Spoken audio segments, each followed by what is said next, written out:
असां पंहिंजी ज़िंदगी सुकून सां गुज़ारी पंहिंजी ज़िंदगी असां।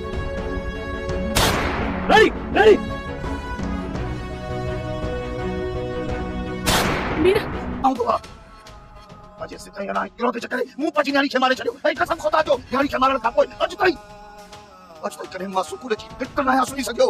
मां चाहियां थो त दरिया खां मां खे अगवा करे खणी अचां। अस्सलाम वालेकुम दोस्तों, उम्मीद आहे ठीक हूंदा। दोस्तों तव्हांखे ॿुधाईंदा हलूं तकरार ड्रामे जी ईंदड़ किस्त में छा थींदो। छा सिजावल ख़ान जी औताक़ ते बहावल ख़ान पंहिंजी धीअ ऐं पंहिंजे न्याणे खे मारे छॾींदो।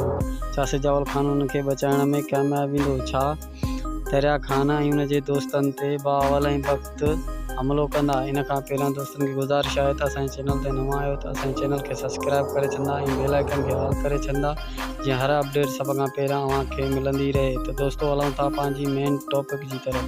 दोस्तों तव्हांखे ॿुधाईंदा हलूं त सिजावल ख़ान जी औताक़ ते ॿिया सभु वापसि हलिया वेंदा ऐं सिजावल ख़ान राणी ऐं मीर खे बहावल ख़ान जे हवाले करे छॾींदो ऐं हू उते हुनखे गोलियूं हणी पंहिंजी धीअ ऐं पंहिंजे न्याणे खे मारण जी कोशिशि कंदो, लेकिन राणी कोन बचंदी ऐं मीर ख़ाली ज़ख़्मी थींदो ऐं सिजावल ख़ान हुनखे बचाइण में कामयाबु वेंदो।